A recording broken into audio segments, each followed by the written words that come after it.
Thank you, Chair. Thank you very much. I know that it does not mean that I'll be exonerated from keeping to time. The fact that the chairperson has spoken so nicely about me right now means nothing insofar as time management is concerned. I'll have him in the back of my mind. Mr. President, let me just give me a privilege to say, Comrade President. Leadership, I heard that there were many leaders. There are many leaders who are here, including youth leadership. And I will then please allow me to say, in the interest of time as well, all protocol observed.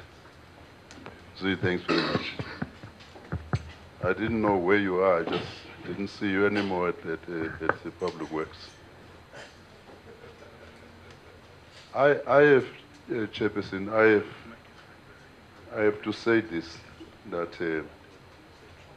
since I met leadership of BBCBE, I've been working very closely with this leadership, and I'm privileged for that. And with the energetic Greg. This morning I was in a lift, and then it opened. I was going up. Then I saw Greg with all the energy. I said, no, guys, this is the person I'm going to. That's how I didn't get lost today. You are in the built environment. I thought I would see Thandi here, Thandi Ndlovu. Thandi once helped me when I was MEC for housing in the Eastern Cape. And Moteo was building houses for us in Utenay. And there were soldiers, former soldiers of Mkondo Wesizwe who were constructing those houses.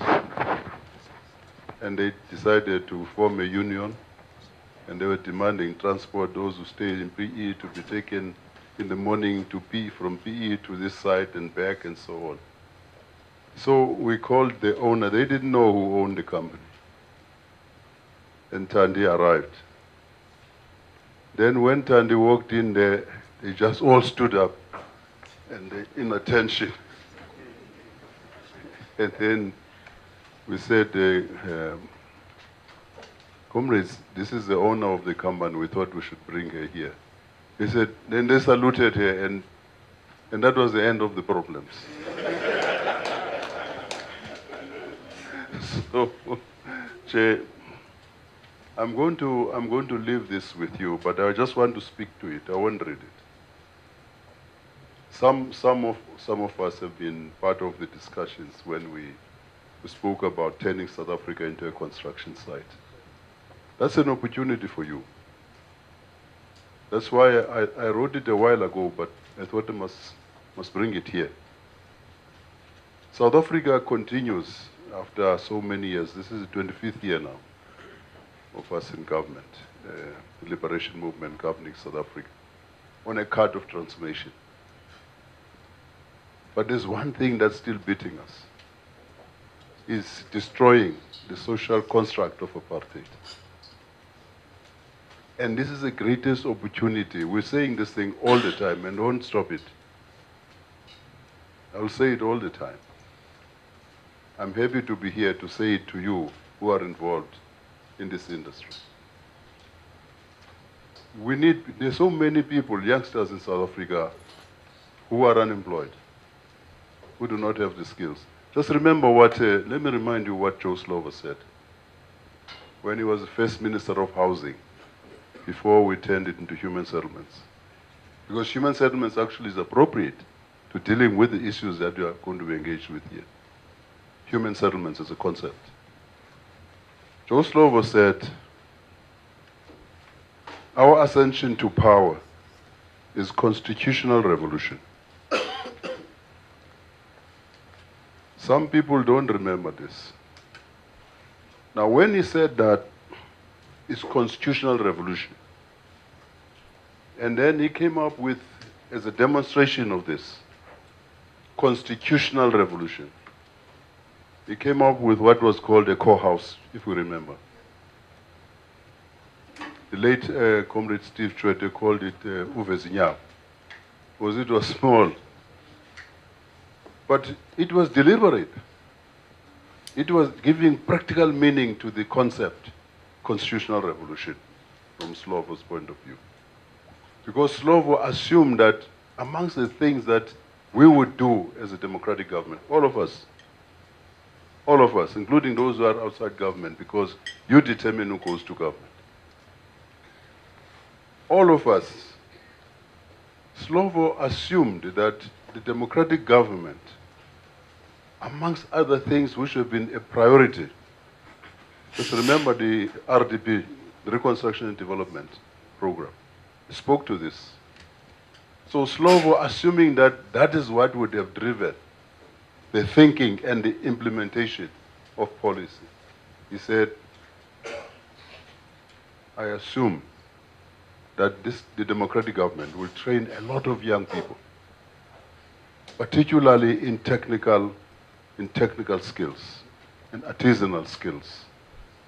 We'll train them. Secondly, we'll create a lot of jobs. And those young people who would have been trained with themselves create a lot of jobs. And because they would have the skills, they would have the money, because they would be employed and employable. They would then build a house, expand this core house, and build it and redesign it to their own flavor and choice. That was the assumption of Joe Slovo at the time. But 25 years now, we continue to have two worlds in South Africa. One world, if you just look sometimes at pictures which I took, pictures here in this you'll see. In some instances, only a street separates the first world South Africa from the third world South Africa. Only a street separates the two. If you look at square meters in South Africa, square meters, and say if you calculate in terms of square meters, you will find that in fact the black people in South Africa own more land. Because of they are squashed together. They are just like this. But you look at the suburbs that are leafy and green out there, they are scattered all over, far and apart, and so on. And therefore, fewer people per hectare. Fewer people per hectare in the leafy, rich areas of South Africa. South Africa's first world. In the third world, they're squashed together. So this is something that I'm talking to you, I'm talking to BBCBE now. I'm instigating you even. Because you have to think that way in terms of revolution, from Slovo's point of view, constitutional revolution. So, I thought that I should do that. Chair, because you can look at this. Look at when fire, just one shack catches fire, and look at the disaster that goes with that. So it's because we have not destroyed the social construct of apartheid, or perhaps social geo-construct of apartheid. The day we did that, South Africa will never be the same after that. Just now we're reading all the time. We're reading all the time about the Vaal River system, polluted. The other day, when I was appointed, I went to see the RBS port in the northwest. And I found these hyacinths just floating all over. When the wind is going that direction, it goes that direction. When the wind goes the other direction, because it's floating. It's because of pollution. It doesn't matter what you do there. But if you don't transform the social conditions of the people in the townships of Joburg and Pretoria, you're just playing. Nothing is going to change down there. Even what now we're talking about now. I've been going to Citibank, to Sibukeng, to see the Citibank River, regional sewer scheme, the biggest in Africa. And it's actually being expanded now. They're expanding the capacity there. That's where the majority of the greatest cause of the pollution comes from. So it is because it can't help it. What is the feeder of that? It is the townships in Johannesburg and Pretoria. And the river system, you've got these 5 small rivers that they end up with the crocodile that goes to RTBS Port Dam in Northwest. Until, therefore, we reconstruct, and actually destroy the social construct of apartheid and transform the conditions of living of our people, it's not going to change. It's going to get worse. When they show every day, they show these rivers, they show everything. But what is not shown is what are the conditions of our people that are causing that pollution there. Some of the resorts are threatening to close down. It means that the president is calling for investors to come to South Africa and invest. But the biggest threat is the Vaal River system. Because you're talking about 12 million people that are actually dependent on that water. And you're talking about the greatest in South Africa, the biggest in economy, the hub of the economy of South Africa. It talks to the same issue, destroying the social construct of apartheid. So that our people do have decent houses, they've got clean water, they're flushing toilets. So that they don't throw things in the stream. They don't throw sewer in the stream because they don't have toilets. The same with rural areas. So turning South Africa into a construction site creates the biggest economic opportunity for black people in South Africa, both socially and economically. Economically for you, because you are in the construction industry, you'd actually have jobs. People who have jobs. You'd create jobs for our people. Exactly what Slovo had meant. That is what is here. Thirdly, institutional. South Africa is part of the BRICS companies. Countries, sorry. BRICS countries. Amongst them, there's China. China has done something which I know that some people who are Marxists here, we are all, masquerading at one point as socialists and with long beard and long hairs and so on. I mean, when I look at myself in the mirror when I was an activist, I think, hey, I'm different, man.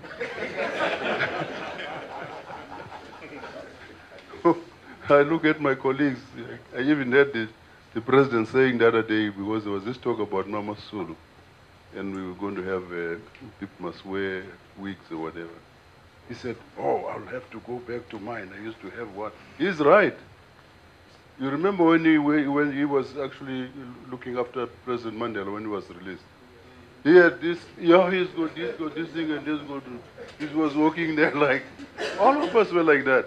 Of course, when we were like that, we thought that China was revisionist. When it didn't introduce itself. Hungary did that, Yugoslavia did that before it. In the 50s, Hungary, socialist market economy. To embrace capitalist system, but give it a different meaning in terms of the conditions of its own country. China did that. China did that. As a result, China has got agricultural bank. Here we've got land bank. The Boers did it, by the way. Nationalist Party did that very well. That's why today you have very fewer poor whites. When they dealt with the poor white problem, it's exactly what government did, intervened, fearlessly and brutally even. Brutally even. That's what we need. So we need to have our own construction bank as a government, so that we make sure that emerging construction companies like yours can actually go to the bank and source money from the bank. A state-owned construction bank. But South Africa, again, where I got into this department, something I didn't know, Chair. I didn't know that there is a construction unit there that built the dams during apartheid. It's there. It employs 2,900 and something people, and they're getting paid every day, and they're doing nothing. Let me repeat, Mzi. I see you are shocked. You see, he was busy with something, but when he heard this thing, he just... There is a construction unit in water and sanitation that built all the dams during apartheid. It employs 2,900 and something, I think 60-something people today. They're doing nothing. When I was employed then, President deployed me there in February, they were on strike. Now, anyhow went on strike. I think they were, because this is a new minister. They went on strike. Amongst other things, they wanted a bonus for the workers. And then when the department said, no, we can't give you, you're doing nothing, they said, it's your fault. You pulled us out of construction sites. It's your fault. They've got everything, including a manufacturing plant in Northern Cape. Everything. Now, how do you then restructure that, recondition that? I asked the chiefs here to help me with that. They're busy with that. The leadership. They're busy with that. I can't do it myself. I don't know how to do it. But I've said in Parliament, I want a state-controlled construction company, which control meaning 51%, and then 30% set aside and 19% direct private investment. Now I don't know how to conceptualize that. I know what it is. Here's the chief I didn't see here. So I want that, because I want us to use that opportunity and make sure that construction companies like yours, BE, we can then, when we say we're going to construct something, we know that there's 49% that's floating there. 30% set aside and 19% direct investment. You can play into the space, but I don't know how to conceptualize that. You have to do it for me. And I'm looking forward to the day when that is presented. Lastly, VRP. I'm looking at my watch as well. I don't want to go beyond 7 minutes. VRP. Together, again, remember that it was BBC, particularly BBCBE, that was leading this whole thing about VRP. And when it was done, I know that there were some things that we could have done better, press. But you still are patient about it. Please continue to be patient about things. What is funny about these companies we were involved with is that I keep reading in the media that either they're going down under, or they're going through very, very serious problems. I want to know, what is the problem? Because they used to be smart, very good companies. Now, the other day, when I went home to the Eastern Cape, I was driving from Port Elizabeth Airport, and I saw Avengers building a big, what do you call this thing? What is that? What is that? They're building a huge structure. Now, next thing I read in the media that they are in trouble. I'm wondering how could they have built that big structure? They're finishing it off now. And right opposite, you have got this huge one built by the Chinese. So they are there, but they are in trouble. They are one of those companies. And there's another one, what's Bezel Reed. Again, they saying Bezel Reed is in deep trouble. They went to Minister Patel and they said this to Minister Patel. And then they said they are owed money by TCTA, and I went to TCTA, hey, is that true? They said, no, we don't owe them money. We have asked them to give us, to give us the invoice, and then we could, they haven't done that up to now. So what's the problem with these companies which were involved in that deal? Is it deliberate? So these are things that, in my view, if we work closer together and we looked at the social conditions, it's a low-hanging fruit. And that's where companies like BBCBE can fit in and actually provide leadership. So that in the next 25 years, most of the people sitting here in front of us, the companies here, become the giants of construction industry in South Africa. Thank you, Chair, very much. Thank you for the invitation and